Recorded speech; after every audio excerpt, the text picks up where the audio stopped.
any pain on the inside and the outside. Why? There's not going to be any food for them except food that not even a camel would eat. So there's one enjoyment that a person gets experiencing Jannah, but there's another joy that a person gets looking at that because he protected these things in the dunya, that Allah is going to give him enjoyment in these things in the hereafter. So how does he enjoy? Then Allah has the human being look at the creation, the magnificent creation, to affirm that the one who created all these things that you see right now is the one who created Jannah. Bismillahir Rahmanir Rahim. Alhamdulillahi Rabbil Alameen. Wassalatu wassalam ala nabiyyina Muhammad wa ala alihi wa sahbihi wa sallam tasliman kathira. Inshallah, bi'idhnillah, we want to look at Surah Al-Ghashiyah. Surah Al-Ghashiyah looks at Yawm al-Qiyamah and the different ways or stations that people will have in the hereafter. And one of the things that's important to notice about the Quran or any surah of the Quran is how the beginning of the surah and the end of the surah match up. We're going to see that here, inshallah, where Allah begins talking about Judgment Day. He talks about a few other things, and then he ends talking about Judgment Day as well. And so Allah begins by talking about the changes to the faces of the people in this dunya, how that's going to change in the hereafter. So Allah says, Hal ataka hadithul Ghashiyah, has the news of Al-Ghashiyah, that overwhelming event of Judgment Day, has that come to you? Wujuhun yawma idhin khashiyah. Faces on that day will be humbled and lowered. And so the faces of those who disbelieved, who were happy and joyous in this dunya with what they had, and really weren't preparing for this day, that there's going to be a change with them. And you're going to see that change on their faces. And the change in the faces is an indication of the changes that are happening everywhere else. So typically with a human being, you can tell how he's feeling, how he's doing, based upon what his face looks like. If he's tired, if he's sick, if he's sad, if he's bothered, the first place where a person can see that is in the face of a human being. And so Allah mentions the change in their faces, which is going to indicate their horrible situation.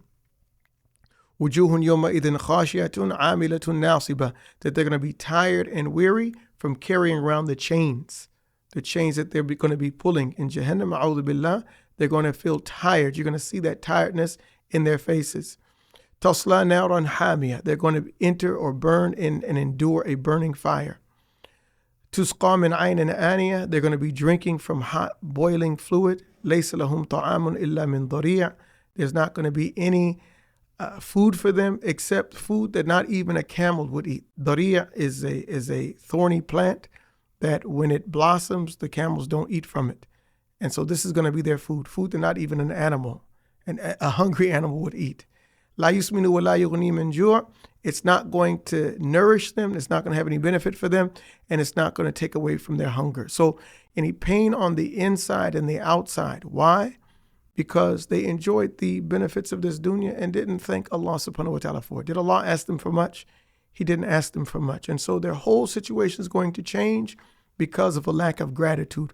And so this sort of reminds us of the importance of being grateful.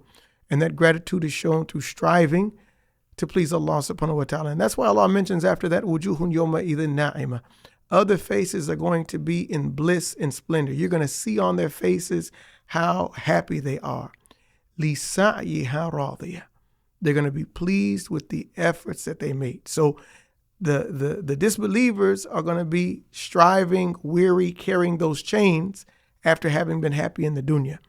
But the believers, after having been tired and struggling to do the things that may not have been comfortable, but that were pleasing to Allah subhanahu wa ta'ala, you're going to see on the faces the happiness for the efforts that they made.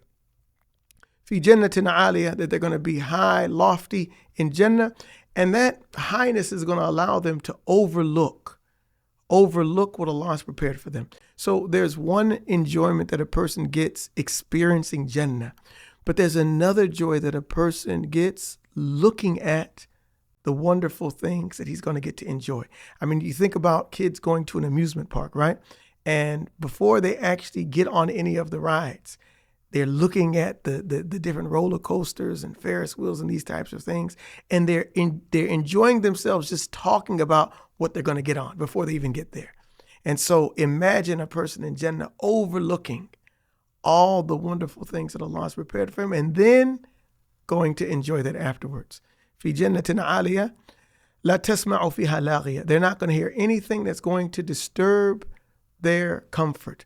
And so here's a point as well, which is how our sight and our hearing affects us. So in order for their hearts to be pure and in order for them to strive, a part of what they had to do was protect their hearts.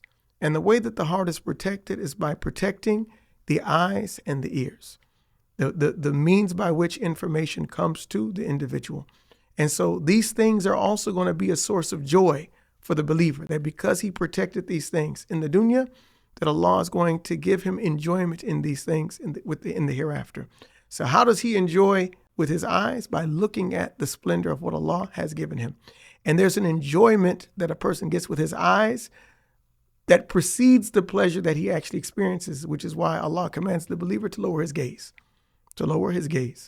But he's also not going to hear anything that disturbs his pleasure. And that's also important, that words have impact, and that sometimes a person can be having a good time, be in a wonderful situation, but he hears a word or hears something and it just ruins his entire day.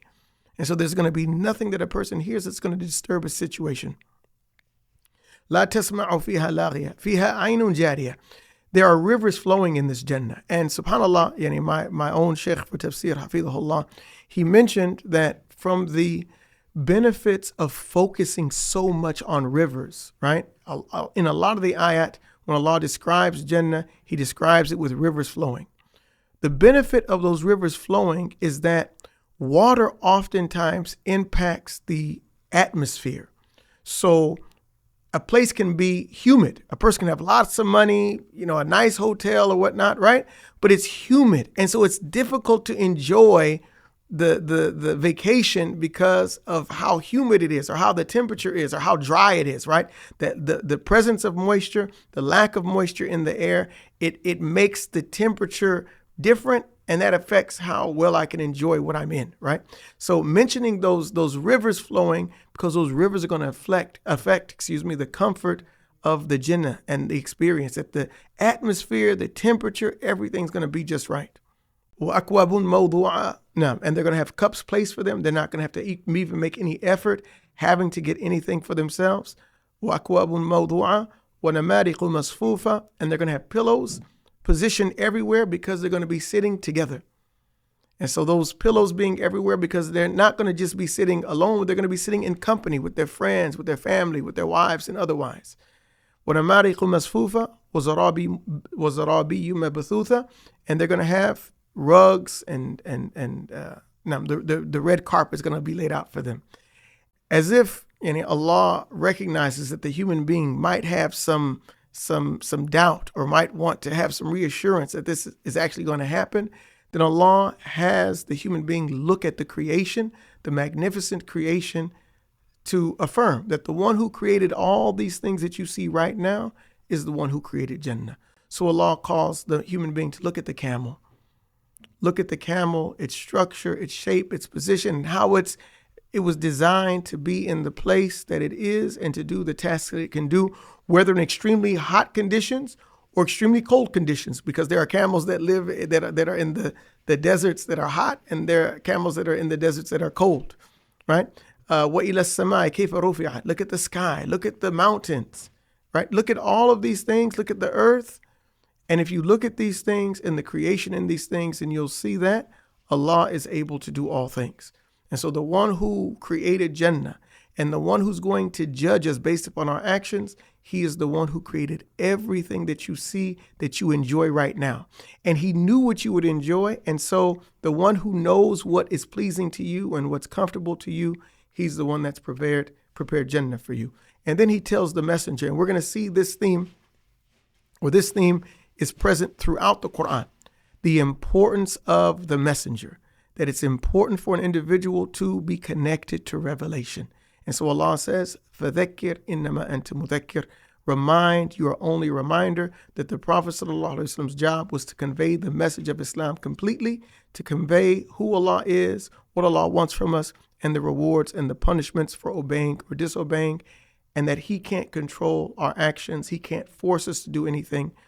And so a person is called to learn Islam and to implement Islam so that he can enjoy these benefits. And if he doesn't learn, then he's going to be of those who don't receive those benefits and in turn gets a horrible ending.